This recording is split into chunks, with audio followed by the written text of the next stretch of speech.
Okay, welcome folks. Welcome. It is 8:02. We'll give it a second as I'm trying to set some things up here to do the walkthrough. We do have a quasi live environment that we're going to go over, but I figure first and foremost we'll talk about the show and the bowling from last week. We're going to give a huge shout out to our guy Tim Foy Jr. He didn't make the show, but he was out there a couple times. He was having fun. We're happy to watch him bowl. We do support him. He supports us.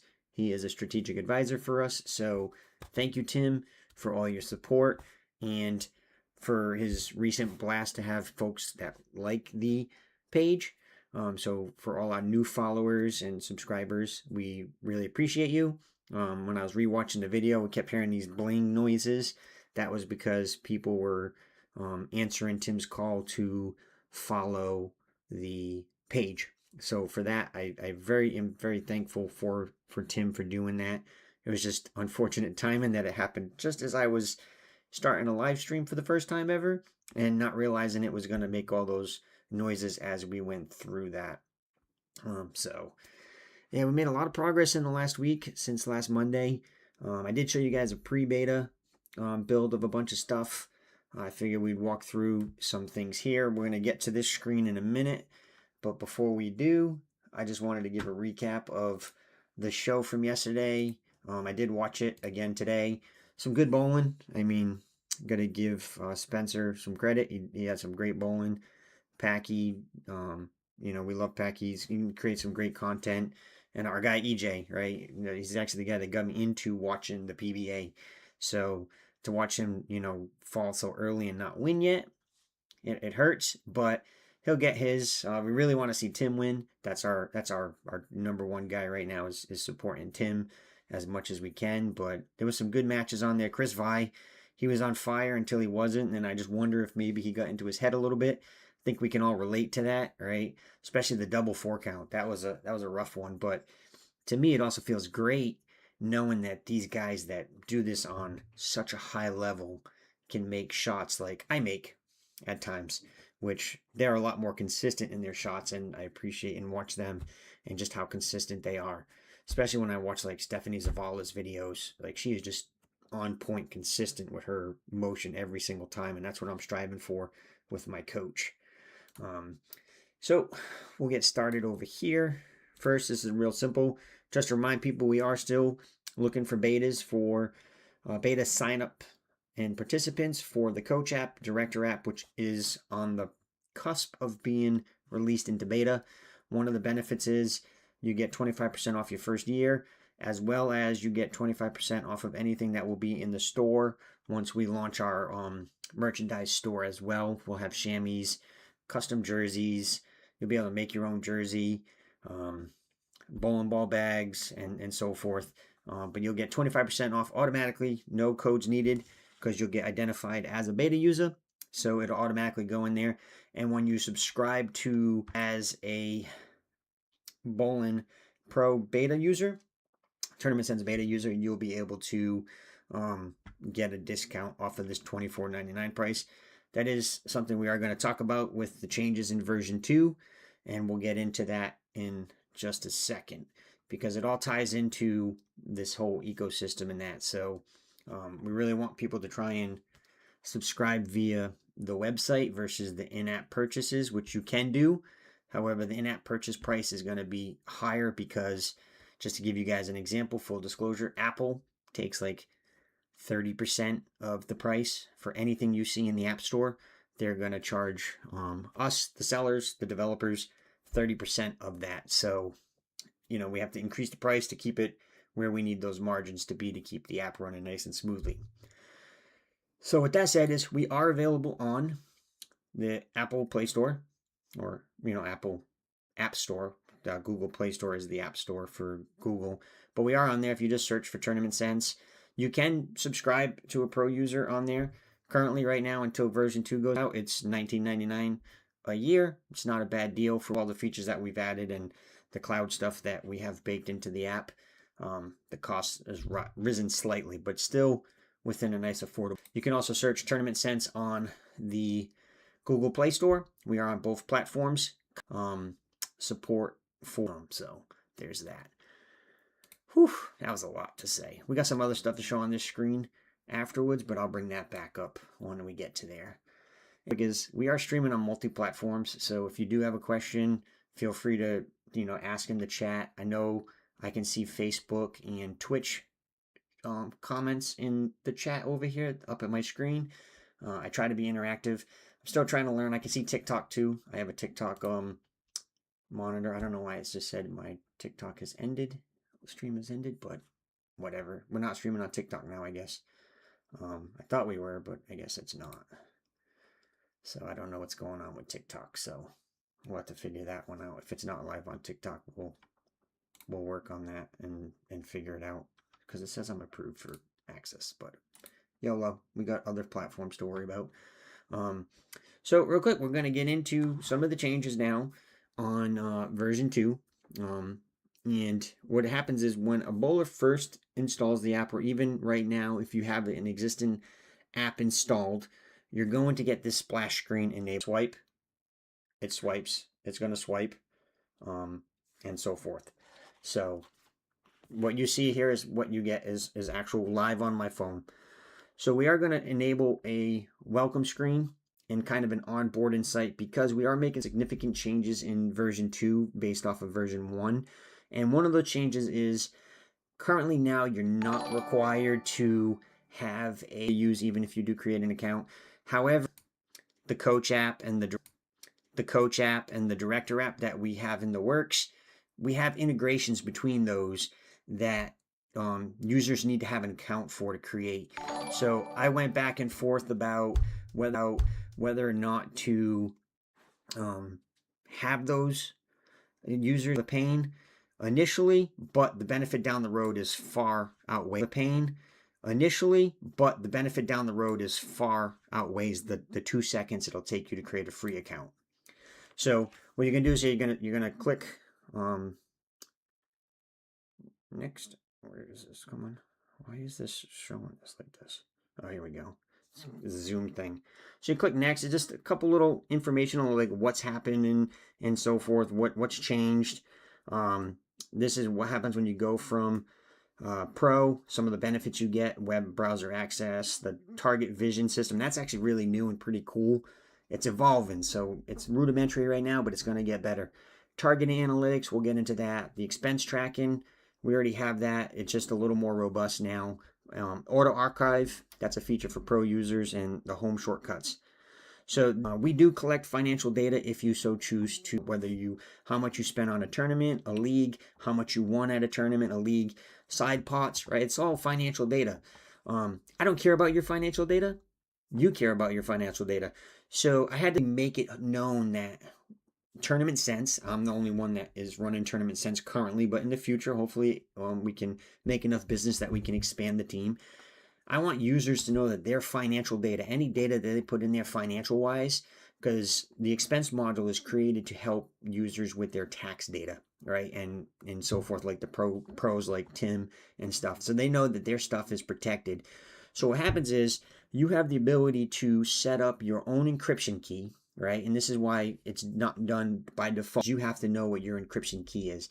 And right now you just set up, it's going to sync no problem. It is still encrypted from a database, overall database architecture. Like, so you got to think we have a database that's encrypted in a shell. So that's encrypted by itself.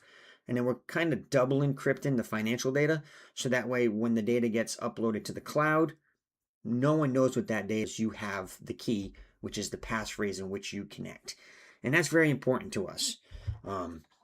So I really want to stress that part right there. Is really cool to be able to do that. We are one of the first, if not the first, bowling app that I'm aware of that actually tracks financial data. So I wanted you, the users, to make sure and know that your data is secure, right? Whether it's on your device or up in the cloud, it is 100% or 99.9999%, because some lawyer will be like, well, you can't say everything's 100%, but it is. No one's going to know what it is unless you have that key. And the same thing is, if you lose that key, you're SOL. So you got to remember what it is. So here I'm going to log in with an account, if I can type correctly. And you're saying, Luigi, why didn't you sign in earlier? And that's because I wanted you guys to see the process that is new and improved for users. It's a different experience for users. So I wanted you guys to see it exactly. And don't worry, this password will change. So if you can scroll through here. Okay, now what's happening here is it's going out to the cloud and it's loading in the data. As you can see, we're syncing data here with the server on here. All right, this is the new dashboard. Try to make it pretty intuitive, if you will. Pretty quick access for it. Now, on a iPad, it's going to look a little different because the screen's going to stretch. So the navigation turns to your standard sidebar navigation. It looks nice. It will reflect the web version of the app. But this, for being on a mobile device, having the buttons and navigation easily pressable with your one hand is crucial. So we're going to start with leagues, and some of the improvements that we've made with leagues is we've actually changed the process a little bit with your league. And what we did is we made it, and this is off of feedback off of the Jujuster. It's a gentleman off of Reddit, because again, we take feedback really serious. He said it's nice to see the financial part of the leagues, but it was a little cumbersome when you had to create an event for within a league. And I was like, oh, no, it's not, in my head. And then I went through the process and I just thought about the process that it was to create a league event after we create a league. So we're just going to put here live demo is the league name. The bowling center. Now, bowling center there's some enhancements in here. We're just going to use one that's already imported from our PinPal import. Season start date, we're just going to pick today.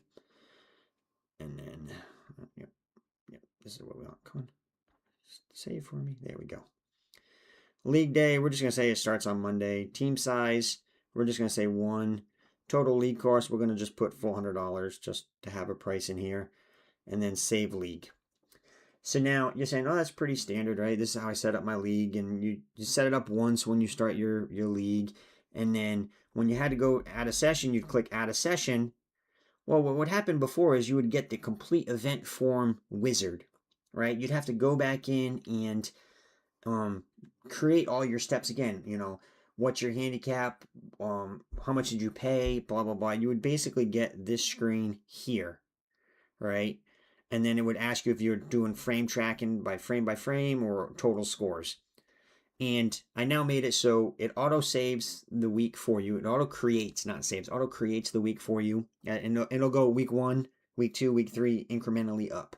Now here, this is where you can enter in game scores manually. You could put in the scores, or you can click on the start live scoring. And this is where, if you use the app currently, you'll see that this screen has changed some. We changed the layout of this screen. I just double tapped the screen. Thank you, iPhone. And we have the balls that you can use. We'll just choose this hustle because that's another feature that we'll get into. And we'll just choose the exotic gem. Here you'll just go in and you can set your lanes. 23, 24. Yeah, that works. 34. Be nice if I could type. And then you would just say, okay, this first ball, I'm using it, and I got a strike. All right. The way we have it set up right now is you tap the pins that are still standing. The 5 pins are always staying up for me. And believe it or not, I use the exotic gem, and I miss it because I miss my single pin spares, like most people.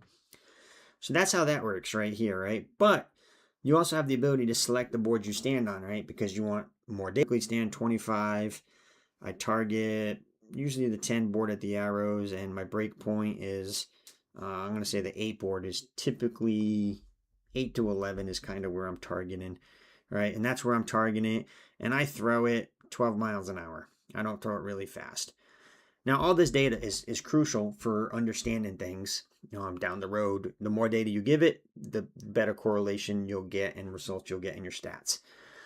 But you notice we changed the look and feel of this screen in version 2. We kind of moved everything up a little bit to give a little bit of space. Now, if you have a free version, you still see all this data, with the exception of the targeting is moved up a little bit, and there's an ad between the bottom navigation, and the targeting system. That's the only spot we have an ad in the app, right, throughout, and it goes on every screen. So I'm just going to go strikes for the rest of this just because, interest of timing, you guys don't want me to pretend different scores. So we're going to give this guy a nice set. So we just got to give it 25, 15. We'll just say we changed it to a 5 board. And we're throwing it 14 miles an hour. It's my first 300. I feel like my buddy Bobby getting another 300. It's the only way I'm going to get a 300 right now. And this one, I'm not going to do targeting stuff just for the interest of the demo. But that's just going to see. So now we have here, we have a great 868 on our score. That's phenomenal. I'm just looking to make sure there's no comments up there. Now we have a detailed recap screen. This was actually a suggestion of Tim. He's like, hey, we need a better recap screen because, you know, everyone loves to share recap screens. So we actually give you 2 recap screens. You know, technically 3 if you count the tournament recap screen. But we have the recap screen here. You can select which games you want to showcase in there, right? As well as the pin data, right? And there's more options that you have to be able to choose, right? We kind of make it flexible for you. As a pro user, you can change kind of some of the color of it, all right? The colors of things get changed a little bit based off of what you choose. So it's not too bad. And you just click share, and it's going to generate an image that you can easily share on socials. And then you get this nice little recap, some little insights and stuff, how many opens, pair conversions, and so forth. But the biggest change with the leagues was that auto-create feature, where it auto-creates the event for you based off the date, and it just goes week 1, week 2, week 3, and so forth. So now that we got that, as you can see, the financial side, it says, oh, I owe $400. Well, if I come in here and I edit this, and I got to edit the main thing, an entry fee, I could put league dues, but I just kept entry fee because we use the same form. We repurpose the same form in the tournaments. So we're just going to put, I paid $50. And then it's going to go save next, save next, save next. So now if I come back here, you can see now I owe $350. This helps you every week understand your financial data simply and easily. And now if I go back to the leagues, let's see if this refreshes. This will give us the latest data. It doesn't go back so far. It only goes back, you know, certain days of your recent activity. And the same thing with the tournament average and the league average. It's not cumulative where like the events is. The events accumulate over the total period of what you have. Same thing with side pots. You can click on a league event here. When you click on league event, this is a quick action. It's just going to say, which league do you want to create an event in? We're just going to do live demo. And now see how it pulled up week 2. So now we're going to come over here to tournaments. Same thing, create a tournament. You just enter a name. We'll call it live demo tourney. We're going to select a center, Buller Chicopee. It's a sanctioned event, oil pattern. Select from library. We'll just go with the titanium because it's imported, and we're going to get into the library changes because that was significant for us as well. And we're just going to save the event. If you can see here, there is a tournament recap screen overall. It just gives you some nice little details based off of the overall events that are within a tournament. So we actually got this idea from Tim. He likes to share those events and the recaps, and you see the PBA sharing it and a lot of the bowlers sharing that. Well, now you have that same ability to do it. And then, so the events, we actually have a few things, and one new event in here. We actually added Baker support, and I'll do a Baker support. I'll do a Baker event afterwards. But for a tournament, you would do singles, doubles, trios, team, or Baker. Now, the doubles, trios, and teams, they all allow you to record your partner's scores as well as the Baker. They don't do frame tracking, but you can do their overall score. That goes into play for our Kryptonite report and our Dream Team report, right? Who's scoring higher when they bowl against you or bowl with you, and so forth. That's all. You can get all that data. And you should be able to track your team scores as well now. Again, that's based off of feedback off of someone on Reddit. They were saying they want to track their team scores as well as their own scores, and there's only a couple apps out there that do it. you know, and you feel free to check those apps out, but I feel like we're the best. So I added the ability for you to track your partner scores for a team during league as well, pretty easily from the frame tracking screen. If it detects you have a teammate, it'll prompt you when you click save to go next game. It'll prompt you to enter your partner's overall scratch score. We do not track, and maybe if people want it, we'll add the ability to track in the per frame pin tracking on the partner scores. Same thing with the Bakers. We just do pin falls. We don't do actual what pins fall. We just do the overall score for the Bakers. However, in the coaching app, a coach will be able to, when we release the coaching app in the team management, the coach will be able to track all of the players and all of the pins because they're sitting there managing and they need that information for their coaching abilities. Okay, let's see what we got here. No chats yet. Okay, so we're just going to put a singles event. Just click next, just so I can just create an event in here. And then we're going to move on. So we're going to go back to the home screen. And now I click on the more screen. And we've added a couple things in here. We've rearranged some stuff. Before, the ball arsenal, bowling centers, and oil more front and center and pronounced. So we moved it into the secondary navigation. We made some great improvements on the ball screen, and this one I'm really excited about. We actually integrated with our first technology partner, Bowl. It says BOWWWL.com, ball database for your ball stuff.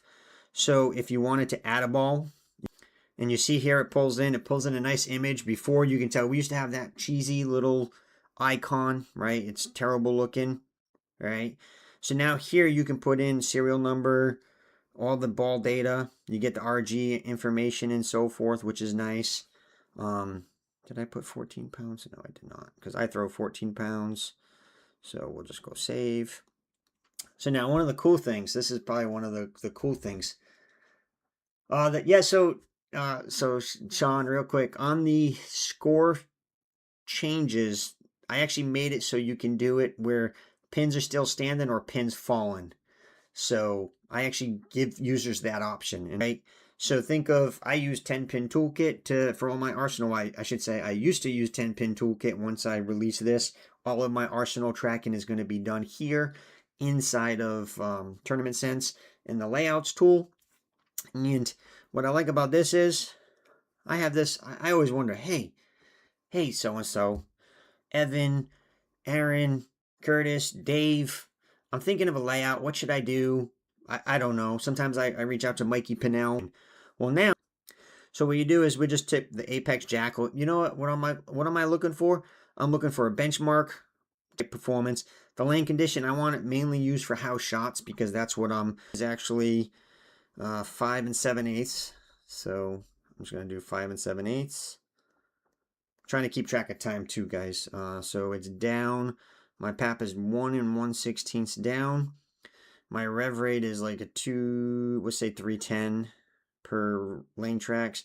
Because the math and your PAP information and speed and rev rate do come into play when I click this generate recommendation, which I think it's a great starting point, right? You come in, this is what I'm looking for. What do you think about this?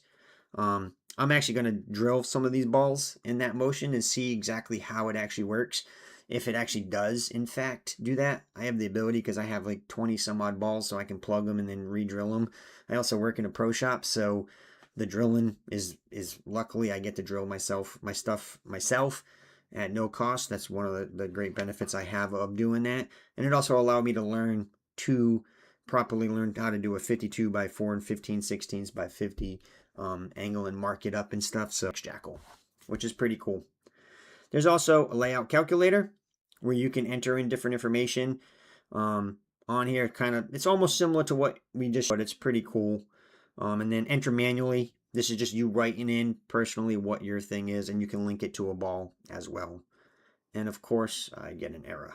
Why wouldn't I get an error? The dev environment, so forgive me, guys. It is a debug situation. And I need to refresh this because what would it be without an error on my part? Yeah, send me a text about what you mean.